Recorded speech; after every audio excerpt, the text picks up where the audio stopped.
Abdisalam Ahmed Sheikh is the founder and CEO of Climate Governance Movement. He'll tell us what that is all about. He's our guest for the next hour. Good morning, Abdisalam. Good morning. Thank you so much. I've, wanted to be in this show one day because, watching you, like without watching you guys one day, it's a dull day for me. Yeah. What? Yeah, I watch you guys every day. Right. Yeah, exactly. Karibu sana. And you've wanted to be on that seat. Exactly. That is the hot seat of the situation. Are you sure you wanted to be on this seat? Yes. Kabisa. The day has come. Yeah. Karibu sana. This is your day. Yeah. Okay. Prepare yourself for the day's proverb. This week's proverbs are from the Republic of South Sudan. Yes. City goals. Niendelela, Southern. Sudan. South is Southern. South cannot be Western. It cannot be.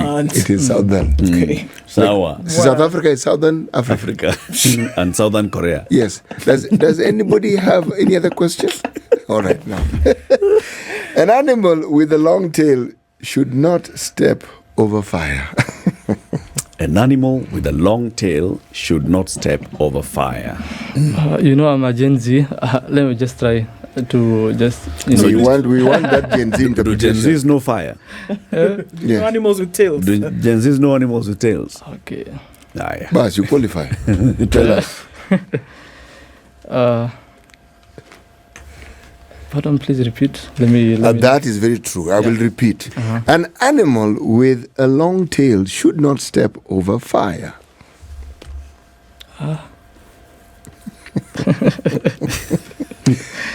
Oh my God. Don't belabor it. Just say the first thing that It's a comes to your simple mind. thing. Simple. The first thing that comes to your mind. What do you think it will means? happen to that animal? Okay, that animal will just get the fire. Yeah. So if it steps over fire, its long tail is likely to To get the caught fire. up in the Yeah, fire. Exactly. Okay. So why should it not? Good. Preparedness. Yeah. You should prepare yourself before coming into the show. For example, yes. You have a long tail. Yes. That's a hot seat. But you have understood it well. Yeah. You see the beauty of an interpretation, especially if we ask for your interpretation, you cannot possibly be wrong. Exactly. How it speaks to you is what you're telling us. And we are grateful because you've given us perhaps an interpretation we couldn't have thought of. That's true. Sure. That's true. Yes. So, congratulations. Asante sana. You're right. Yes. Absolutely right. Absolutely right. Kabisa. So, who's Abdisalam? Who are you and what do you do? Abdisalam is I'm called Abdisalam Ahmed Sheikh. I'm from Garissa County. I do international relations. I'm 3.2 at KMU University. And also I'm an advocate for climate. As you see, my organization, it's called Climate Governance Movement. We do, it's a youth-led organization advocating for climate governance and attainment of climate justice at all levels. We engage, youth people, in meaningful ways to address climate change through policy advocacy, communication, community action, and educational initiatives. That is what we do. Yes. What drove you into this? Because where I come from, we normally face climate change. Right now, what's happening, the El Nino is happening, it's a climate change effects. So that's what drives me to be in this stage. Yes. Yes. So I'm interested in sure, there's climate change, there's everything, there's everywhere. It's everywhere, isn't it? Yes, exactly. But what was that thing that struck the match for you that said, you know what, I can be here and I can talk about this, or I can actually do something about it? What was that then made you make the decision? Climate action, when we are talking about climate action, is a vast topic. The reason as to why I've chosen climate governance is that, for example, I've attended the Africa Climate Summit. There is money that was pushed to county governments. So we need to put the government into actions, asking them how they're doing with that money, if they're going it's going in the right trajectory of doing climate, forming Department of Climate Change, all those stuffs. Yeah, that is what made me to be in this stage. Yes. Yes. You grew up in Garissa? Garissa County. Where in Garissa? Garissa Township constituency. I see. Yeah. The river passes just exactly there. Yes. And now the river has burst its banks. Yes. What's the situation like from what you hear? Oh my God, situation is dire. Even the bridge right now lost one pillar. So it's almost like so Garissa is cut off. Yeah, cut off. Example, right now it's cut off from the rest of the country. Even not only Garissa but the entire region. Yes. There is no intervention from the national government until now. It's only the CS defense that, I think the first 2 weeks have done something, distributing foods to Wajir County. We haven't seen any other actions from the national government. Yes. There are those who will argue he is the government. So if you see a CS, you don't get more government than a CS. But let me ask the question. Since your generation, what you've referred to as Gen Zs, I actually don't understand these things, but now that you let me understand it. If you had a voice and you were able to advise the county government, what would you and your Gen Z group have advised the government to do in order for preparedness? Because we were told about El Nino. It's something we didn't know. And your generation are educated. They're people who've gone to school more than the people who preceded you, and more than the people who preceded the people who preceded you. So these are things you're familiar with. What would you have advised the government to do? And now that we have a situation where the rains are wreaking havoc, what would you advise the government to do? Right now, El Nino, it happened.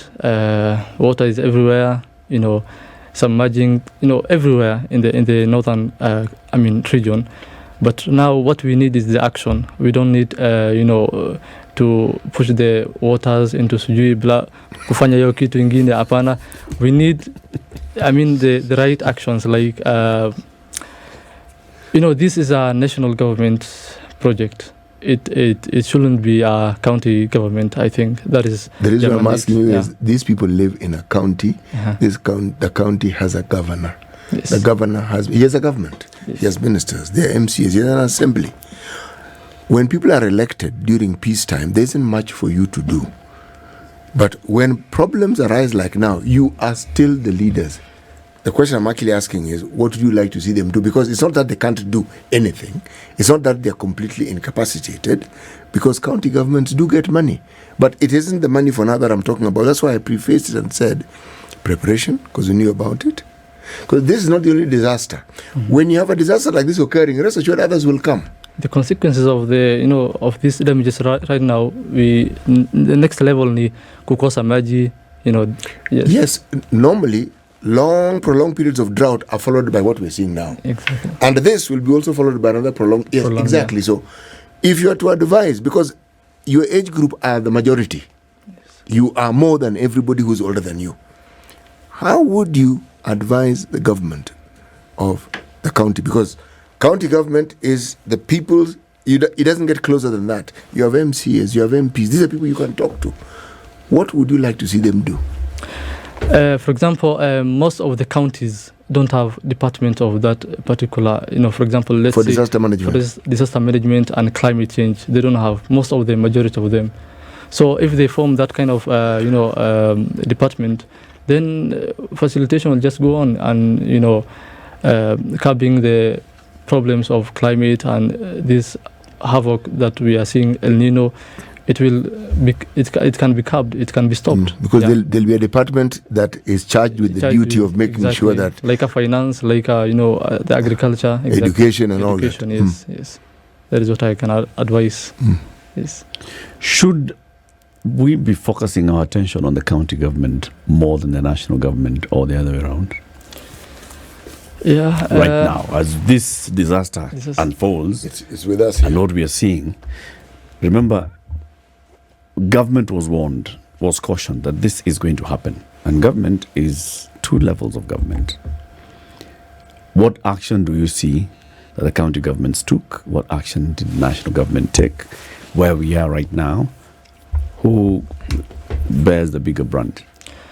A bigger part of the blame. It is, I think, in my perspective and that is the national government, I think, because this kind of problems that comes with a natural disaster, it's for the national government, and not only the national government. This kind of problems, it needs. Even you can go to the neighboring countries to get help.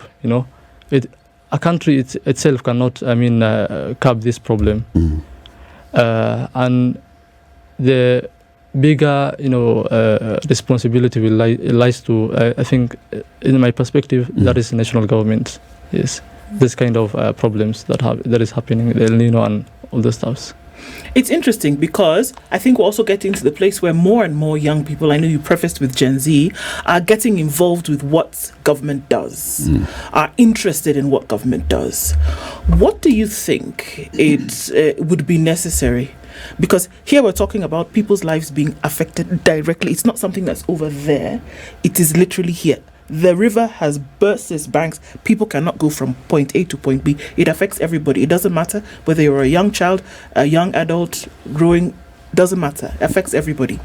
However, do you think then that if more people formed a voice where we're not talking about making noise because there's rain, we're talking about being involved in how a government carries out itself, do you think it would make a difference? Yes, sure. It will make a difference because, for example, now what the international organizations are doing, it's a massive job, a good job. Going to the ground, the grassroots, doing stuff. People coming, the CBOs, for example, in Garissa County now, they are forging alliances to at least help these people to get boats, to swim these waters. So those kind of efforts, I think it will help the people, massively. But Yes. do you think young people, if involved in processes like this, where it is clear that they are aware of their environment and surroundings, start to then be involved in the work that is done at a government level, do you think that this provides such an opportunity? And how can we all get involved in this? So for young people, I think this is a golden opportunity for them, to help their people to know, what kind of person you are. If you have that, that heart to help the people, it will be, it gives you, it will give you back. Like, if you, for example, now 2027, the next election is, coming up. So if, for example, you are youth and you are going to help your people at this, critical stage, then 2027, these people will see your efforts, and then normally they'll give you the votes. So what I'm talking about is that youth, if involved in the processes, whether policies, whether the actions itself, I think it will make a change. Abdisalam, you're in your final year of university, isn't it? Yes. So at 3.2. 3.2, yes. Are you in leadership? In leadership, yes. In university? In university, yeah. Do you think, if you look at your university, you look at your comrades, are people aware? And if they're aware, are they involved, engaged in matters of governance? Yes. In my department, for example, right now, international relations, first of all, it depends with the students. It depends. For example, me, I study international relations and diplomacy. What I do, I normally follow news and matters of climate, matters of governance, it depends with the students. Most of them, majority of them, they follow, but that implementation is hard. But do they follow? Do they follow so that they can pass the exams? Do they follow so that they can appear knowledgeable to future employers, or do they follow because they are really interested in this, because they are vested in this? That one I cannot talk about it because it depends. It's a personal level, but majority of them, they are interested. but I don't know beyond that. I don't know. Yeah. What do you think? For example, if we look at statistics, in the last general election, the majority of the people who voted are not Gen Z. Yet the majority of Kenyans are Gen Z, right? When the opportunity to register was afforded, and it's constant, even today, you can register as a voter, all right? But when IEBC came up with that push to register new voters, they were targeting the young people, the recently turned 18 and into the 20s and so on and so forth. But they did not even hit that target. That's why I'm going back to the question. Are your comrades interested? Matters elections, most of the people, the young people are not interested because they see that their vote is just, wasted because corruptions everywhere. They don't get like what they deserve to be. They're giving out their vote. They don't get something a result. Something like a feedback, positive feedback. Yeah, they don't get. So that's why most of them they lag behind. But that would come from somebody who has participated before, and then they feel, I've participated twice, thrice before, but I did not get the result that I wanted, so I'm not going to participate anymore. So in fact, if the older people are the ones who are now less interested in voting, you'd understand. You'd use that excuse. I voted in the last election. I voted for the last 20 years. I've voted for the last 20 years. Nothing has changed. Forget about it. Let now the young people vote. But it's people who have not voted before who are not interested in voting. That goes back to the problems of our nation. Like every electioneering cycle, we get people and there is no development. We see things in our eyes. Our taxes are going. We don't know where it's going. Like that is. I can ask you a question. Yeah. Are you saying that young people are not corrupt? They have seen they are maybe. Usiende huko. Tubaki tu hapa tu. Are you saying young people are not corrupt? But I think within the environment, what they have seen, I know clearly they'll go to that trajectory. You're determined to answer your own question. Yeah. You know the reason why I asked the question. What you say in the examples that they see, yes, can lead to what you're saying, and I agree with you. But let's flip it. Don't you also see that with your numbers you can actually bring about the changes that you want? Because you are more. But there is a proverb in our language, like I don't know, in our culture. It says like I don't know how to say in English. Say it in your language, then translate it bit by bit. Say it in Somali, then translate for us word by word. Wanasemanga ratiga dambe wuxuu leeyahay sanqaadka ratiga hore. It means like these young people that now you are seeing, like sayunaona, like they follow the footsteps of the elders. The elders, yeah. So are you saying that even though, okay, yes. If I'm answering the question for you and then asking another one on top of that, are you saying that even if today that young people within a county system are not corrupt, that they've been set an example before them, and that the only way is to follow this example that has been set? So inevitably, they too will become corrupt. Is that what you're saying? Or can they see, this is the way people have been going, it is not good? Can we rally ourselves around to insist that coming up, we will refuse to have a system that mirrors this one that we see in any way? Which one would be the more preferable? And is it possible to follow that?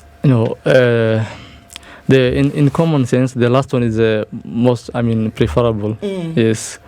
But the culture to go ground, yeah. You have no choice but to fit into the mold that has been presented. Exactly. For you. Really, there's no choice. There is alternative to do. Is I believe that, but to go ground bado wanasemanga vitu huko ground the difference. Yes. Yes. So it's the same thing that you're saying, like we're seeing young people doing, Yes. right? Just the younger ones following in the footsteps of those before them, those ahead of them. Now let's talk about leadership and the issues that you were raising as well. The ongoing situation in Northeastern has seen the leaders of this region come together not once, not twice, to say we need to see more action. We need to see better action from the county level and the national level. The president is this morning hosting a emergency cabinet meeting to discuss this issue and to address the ongoing issue. Do you think that's enough? Discuss right now. Yeah. The problem is there. You just go and intervene. Yeah, that is the way To forward. discuss intervention, boss. Right now, discussion is not open. Like you should go to the ground and do something. That's why today I'm here, like to discuss why the president is not, interested in coming to Northeastern. Why do you think he's not interested in coming to Northeastern? That one goes back to how when election is done, there is a national, sharing of national cake, right? The cabinet review and the national positions, but always the Northeastern people are on, the wrong trajectory. We get the ungoody positions always. The short end of the stick. Yes. Okay, give us an example. For example. For example, right now, people are saying we are told that we have the security positions. Yeah, that one doesn't directly help our people. What would help your people? Give us the goody positions. We Like want, which one? for example, we want the minister. For example, right now the problem, we want the Minister of Transport. If I were to be the Minister of Transport, and the problems comes up, I'll just go to my region and do without getting a go ahead from the government. Actually, you do need the go ahead, even if you're minister. Exactly, but the president won't cancel for me. I'll just go. Yeah. But also remember, Yes. the Ministry of Defense actually has an engineering department. They have a works department. They have equipment. So you do have a goodie department.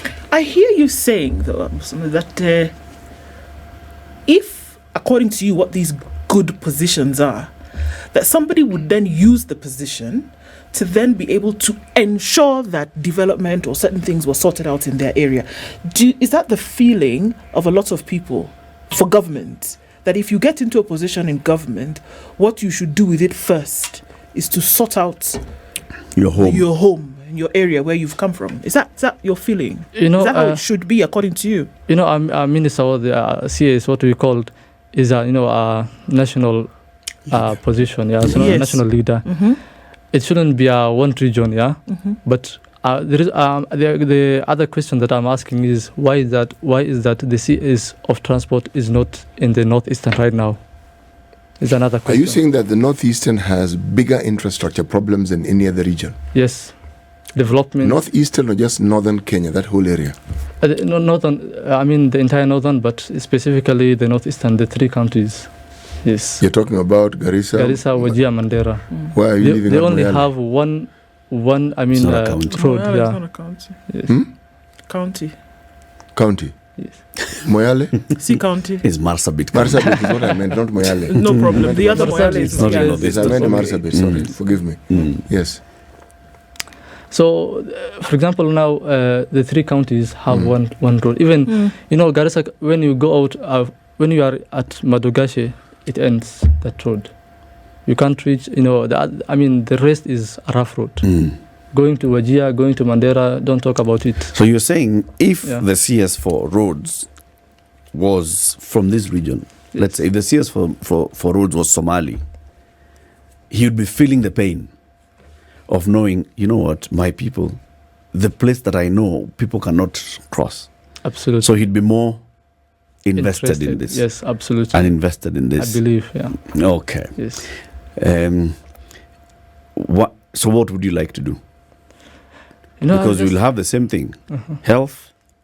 Health services in the north are not at par with many other counties. Exactly. Infrastructure in the north is not at par. Education in the north is not at par. Security in the north is not at par. So would you like all these ministers to be from this region? So now, like we are being given the security positions until now, we get. I feel like it's a manipulation. To me, that is in my opinion, I feel like it's manipulation. We are given the security dockets. At the same time, abduction is there.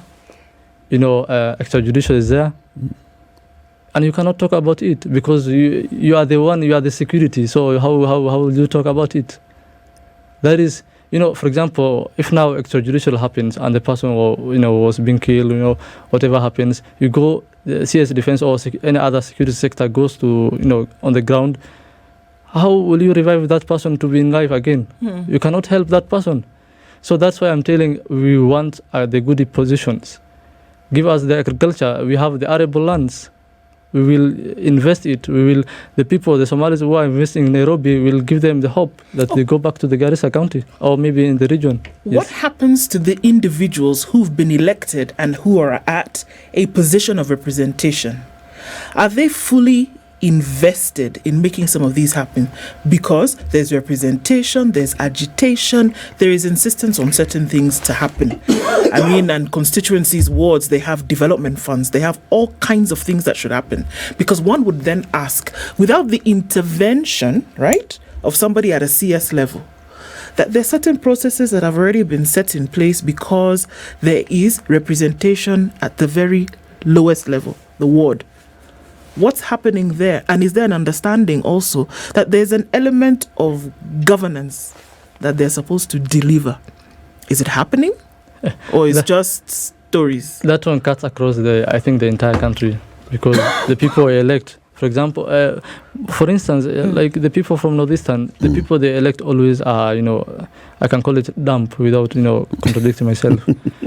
Those people are, I don't know what to call them. Yes, the other day, I think the last month, the president called all the leaders, of Northeastern in State House. So, do they mean that our issues are resolved in State House? Yet we are not seeing the results. The argument that is often brought forth in response to a question that you've raised is that you have a county government. And the county government has money. Okay? Now, what was planned for and what perhaps has not been implemented, something called an equalization fund, that was supposed to help these counties catch up, to put it simply. Okay? So now, even as we think and talk of the national government, when we look at the amounts of money that have been given to the counties in the region that we are speaking of, do you see that money doing what it's intended for? Does it actually go towards helping people's lives improve? Because it's a lot of money. Though what happened, the marginalization era doesn't won't be recovered like that in the 10 years, but at least we were given our share, but we are not seeing, yes. So where is that money? Because those are the questions. Even the former Mandera Senator, Bill Okoh, has in fact even tabulated it and said, in the last, just two, not even the third, in the last two devolution governments, this is the amount of money that has actually gone directly to those three counties. It's over 1 trillion shillings. And that's just equitable share. Not talking about the locally sourced revenue, not talking about any other conditional grants and such. Where is that money? Would you say that as we talk about, the goody positions and everything, that let's also look at this is a direct governance for the people by the people in our region. And this is just using the example of the three counties, but it cuts across all the 47. Are we getting value for money from our leaders? Actually, no. We are being taxed, so much, the tax are high, whatever. And then we are not seeing the results. That is, it shows how the corruption is out of hand. That money, that trillions that we are saying right now, has melted into the pocket of the politicians. Yes. So how should we start begin to demand for accountability for it? Actually, it starts from the I think from the head. Yes. And who's the head? The president or the governor? President, yeah. From the head to the bottom. Yes. Why not from the people? The people of Kenya have no powers. Let me tell you the fact. Yes. What makes you say this? We have seen kila siku tunapia kelele hapo bana. We are not seeing any results. People are on TVs, making recommendations. No one is taking economic. Recommendations, political recommendations, policies everywhere, but nothing has been changed. Yes. Are you giving up? No. You're too young to give up, Bwana. So what's happening? So you see, the accountability that you're saying you want it to come from the top. Yeah. But that's the top that has not been moving. Okay? And then if we say, then how about the people make that top to move? You say the people are powerless.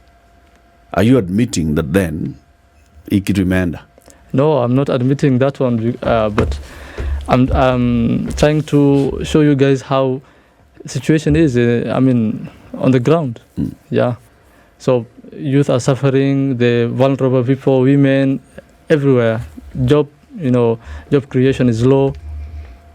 You see? So, but we'll not, stop it. We'll continue talking, and we'll take over the mantle in the next maybe 10 years. 20 years. You don't wait for 10 years to take over the mantle. Uh-huh. No. If you do that, you'll never take it over. Okay. You start changing things now. Don't get older to change things. When you get older, you're probably going to fossilize and just continue in the ways of the people who are older than you. We tend to imitate those who are older than us. You may not believe it. So if there is change that you want to bring about, you start bringing it about when your mind is as it is now. It sees things differently. It's willing to change. It's willing to accept change. And it's a little reckless. As you get older, you will be a little more careful. You'll be a little more conformed. And change, you'll be saying, I think maybe our children will bring about the change. And you forget that you were once in that position of the people who could have brought about the change. There is another thing that, it reminds me, there is a proverb again in Somali. Say it in Somali. No, it's not a proverb, but I've had in, some stories. They say that a person or a man who, like, there is a stages in age. Mm-hmm. A man produces ideas in the 30th to 40th. Until 50. So after 50, it's going to fall down. Like they have experiences, but they cannot produce fresh ideas. Yeah. Just so that you understand, I'm over 50. Yeah. So essentially we're saying you have no fresh ideas. the ideas kusha. So 30 to 50 is the age of ideas. Ideas, yeah. What happens in the 20s? Learning, studying in But university. that is actually the age. The 20s. That ideas just pop, and there are many. As I said, as you get older, there's this thing called experience. You may have tried out some ideas and you find it didn't quite work out the way you thought. People are not conservative because they grow older. They get to understand the world in a more realistic way because they've interacted with it in more ways than one. But Eric asked a question, giving up. You see, we have apparently or what appears to be insurmountable problems in this country. They are not insurmountable because these problems that we have are caused by people. It's only this weather that we didn't quite cause. We contributed somewhere along the line, but we didn't quite cause this weather and the flooding. But everything else, the money, the managing, those are people problems.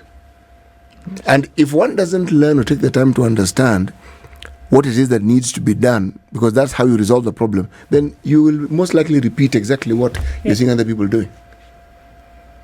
If you look at the generation, say for instance, of the current leaders you have in the Northeastern region, many of them are young, they're youthful. They're not old people like myself. But do you see them behaving differently from the older people? No. Some are even worse. Yes. So, but unajua kitu, there is when youth have ideas, there is a lack of where to channel that idea. Okay. Yes. Right now I have a project in my laptop. it can be a national project and it can be a county project. Is where the youth can channel their ideas, whether, governance, whether it is, members of climate, all those. But where to get these leaders to share with the idea is a problem. Okay. Which university are you in? Kemu. Okay. How many young people in Kemu come from your region? There's so many. Good. Okay. Do you have an association that brings these people together? Because I know other regions in this country, they have Kisumu County Students Association, Migori County Students, Nyeri. They have all these, and some they start even with the village. Village. Then they try a little bit, move to constituency and so forth. Do you have such a? No, unfortunately. Now that's the problem in Anzapo. Yes. Because if you can't get people who are in university like you to coalesce so that they are talking about, you see this thing we're doing here, talking among themselves. Not all of them come from Garissa. Some of them come from Mandera, some from Marsabit, some from Wajir. Now, if they are talking, then at least you are talking about ideas, and there's commonality in the problems you have. There's commonality in the leaders you have. You start there. You as a person, you will talk, there'll be limitation. If you're a group, it's different. In fact, what is strange about this country, if you're a caucus of university students, you're listened to more than just a collection of the universal collection of cattle dip chairman of Kenya. You will not be listened to as much as university students are actually listened to. Yes. Now, if you didn't know you had a voice, you do have a voice. So there's a platform, because I heard you saying last is you lack a platform. Even when you have an idea in your laptop, an idea that you feel could benefit the country, you lack a platform to present it. Yes. But do you really lack a platform, Abdisalam? No, you don't. You and the other young man in Garissa Township, who is not in university, who is not in college, who has a platform? The good thing with the leaders from the other regions in the country, I've seen interacting with the young people. But in Northeastern, you'll never see that person you have elected. Why? I don't know. When I go to Nairobi, you'll never see. And when you call, you have their number. Hawatashika. There's a problem. I'm in groups in WhatsApp, whether governance, whether so many. But I've seen senators are in there. Senators from different counties, particularly not Northeastern. Other regions. I've seen them, participating, taking ideas from the young people, from the, grassroots. You see, it's a different. We are lagging behind. So if you have access to a senator in the Republic of Kenya, why must it be a senator from Garissa? There is a difference when you know a person and when is coming from different regions. It shouldn't be. Yeah, it shouldn't be big. It shouldn't be. Yeah. Because like the example you gave of the CS, and you correctly put it, that person serves the nation. Now, I understand it is important that you look after your own people. It's very understandable. But you see, if you are unable to even look after your people, that's the argument. How then can you look after the nation? Unaanza nyumbani kwanza, then people say this person has capacity. Because even when people are elected, in theory, they're supposed to have shown capacity. That's why they're given jobs feeling this person has capacity. But in our case, we have to ask, these people who are elected, what capacity are they given these jobs for? Because they clearly have a capacity. It's just not visible to all of us. But and there is another problem in northern Kenya when it comes to when these people come, they are campaigning. Even these people, suffer, these politicians. We have what we call negotiation democracy in there. So they go to the clans. People wanachukua your bribe, they're giving bribes. So mtu ameingia already almost millions, So they've bought their position exactly. from the clan elders. They trade it, yeah. So I would expect that this person. So they're not beholden to you at all. Exactly. It is their money that got them that position. That is what I want to advocate for it and go to Northeastern. Yeah. What do you want? You want an end to the negotiated democracy? Yeah, exactly. To erase it. We don't want. It has its uses. What if you remove the buying element from the negotiated democracy And you had, it's People selected based on their yes. agency in the area. So every clan feels represented.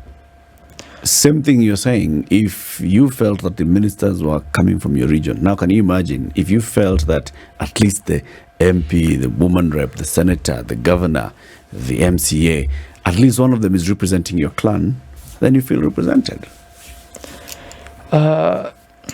In my opinion, in that the negotiation democracy, I've seen it causing, clash problems, like tribe are, fighting for. It causes a lot of problems, and it's good. So we should end. Yeah, Do our away people. with it completely. Yeah, exactly, completely. Let people make the choice. Exactly. Let people be paid directly. Unajua hiyo time mtu akikuja like akuja alafu na hiyo manifesto yake, Yeah. then you can do accountability, and if he doesn't or she doesn't do the necessary, then the next year or the next election you just uproot it from the position. Yeah. But your clan, it's a problem. It's not serving you at all. Exactly. You'll just come back, behind the tent, alafu, yeah, problem. It's interesting because even as we talk about looking at younger leadership, there's this huge responsibility that has been placed on the shoulders of young people. They're the future of the economy, the future of the country, future of the everything, right? And then we have sentiments like what you're bringing here, that these traditional ways of doing things are actually not bearing the necessary results for today's person. That's what you're saying now. It had long been accepted. So what do you think ought to change, the doing or the thinking? If you change the thinking, obviously the doing, the money and the transaction will just end. Yeah, first of all the head, then the other thing will just follow. Yes, that is what I believe. So if you do away with this negotiated democracy, exactly, then even the governors and the MPs will feel the pressure to live in your county. Exactly. They'll no longer just be living in Nairobi. Yes. Because they've brought the clan elders to Nairobi, wako sawa Nairobi. The rest of you are suffering back at home. Yes. How will you change that? You said you want to bring this. First of all, having a youth, forming an organization whereby we look for changing policies, coming up with policies of how our region should be doing the elections. We say in short words like revolution. You should do a revolution into that issue, because we do give the knowledge to the young people, educate them into that issue of governance, tribalism, advocate for good governance. Then we are good to go, I think. All these revolutions you hear of, it was never one person. They had friends. Yes. People who shared their ideas, people who they worked with. Let me take you back to the university. Find like-minded people. They don't have to come from your place, because very many parts of this country were exactly where you are now, where it was negotiated. Once there was this agreed, that was it. But it has changed. It's no longer there was this in the true sense of the word.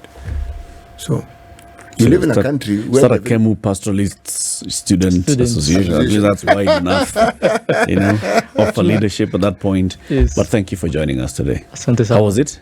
It was good. It was, eh? Yeah. Good. I'm happy. Good. Exactly. Abdisalam Ahmed Sheikh is a university student. He's in the 4th year studying international relations at Kemu. And he's also founder and CEO of Climate Governance Movement. He's been our guest. This is The Situation Room, the only way to start your day.